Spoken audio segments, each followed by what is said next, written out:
প্রিয় মাধ্যমিক শিক্ষার্থী বন্ধুরা, আজকে তোমাদের ডব্লিউবিটিএ টেস্ট পেপারের কিছু মডেল স্কুলের প্রশ্ন উত্তর তোমাদের সাথে শেয়ার করব, যেগুলো ভীষণ ইম্পর্টেন্ট।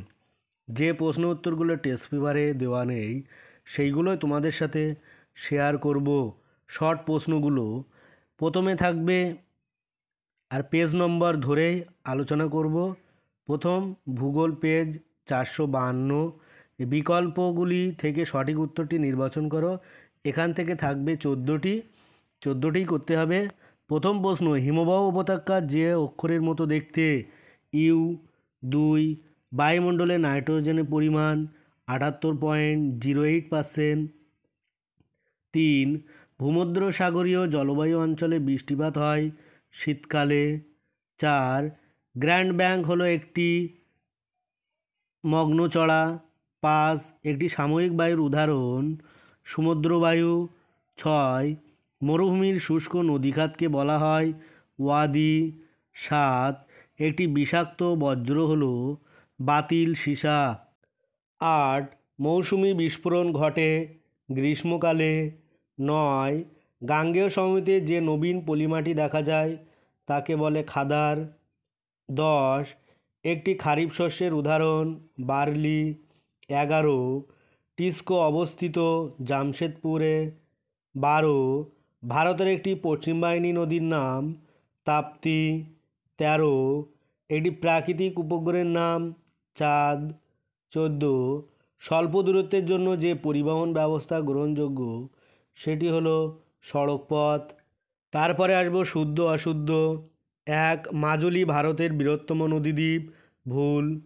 2, স্ট্র্যাটোস্ফিয়ারের ঊর্ধ্বসীমা মেসোপজ নামে পরিচিত, এটাও ভুল। 3, একই স্থানে দুটি মুখ্য জোয়ার 12 ঘন্টার ব্যবধানে সংঘটিত হয়, এটা ঠিক। 4, বজ্র ব্যবস্থাপনায় শিক্ষার্থীরা গুরুত্বপূর্ণ ভূমিকা পালন করতে পারে, ঠিক। 5, গম একটি খারিফ শস্যের উদাহরণ, ভুল। ভিলাইতকে ভারতের রুট বলা হয়, ভুল। তারপরে আসবো শূন্যস্থান পূরণ। 1, ভারতের বৃহত্তম হিমবাহ হলো সিয়াচেন। 2, উচ্চতা বৃদ্ধির সঙ্গে উষ্ণতা বৃদ্ধিকে বলে বৈপরীত্য উত্তাপ।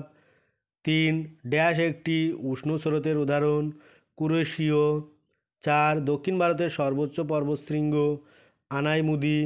5, ভারত একটি ড্যাশ জলবায়ুর দেশ মৌসুমি। 6, বিশাখাপত্তনম একটি ড্যাশ বন্দর সমুদ্র বন্দর। 7, রেলকোচ নির্মাণ করা হয় পেরাম্বুর, তামিলনাড়ুর পেরাম্বুরে। তারপরে আসবো 2-1টি শব্দের মধ্যে উত্তর দিতে হবে। প্রথম প্রশ্ন, বিশ্বের বৃহত্তম লোয়েস সমভূমি কোনটি? চীনের হোয়াংহো নদী উপত্যকা। 2, ভারতের একটি বৃষ্টিসহ অঞ্চলের নাম মৌসিনরাম, মেঘালয়ের। 3, পৃথিবীর মুখ্য জোয়ার এলাকার প্রতিবাদ স্থানে কোন জোয়ার সৃষ্টি হয়? গৌণ জোয়ার। 4, একটি তরল বজ্রের উদাহরণ হলো রান্নাঘর ও বাথরুমের নোংরা জল। 5, বর্তমানে ভারতে কটি কেন্দ্রশাসিত অঞ্চল বর্তমান? 8টি। 6, ভারতের প্রাচীনতম পর্বতশ্রেণী কোনটি? আরাবল্লী।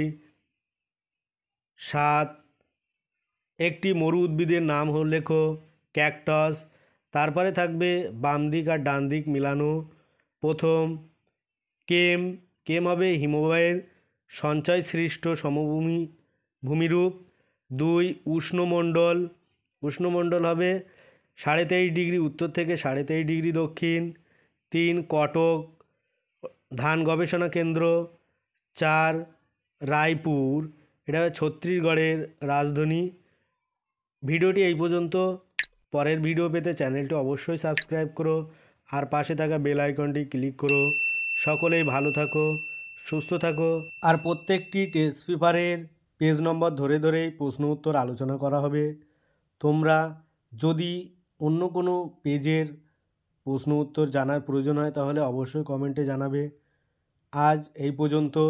সকলেই ভালো থাকো, সুস্থ থাকো, মনোযোগ সহকারে পড়াশুনোর প্রস্তুতি চালিয়ে যাও।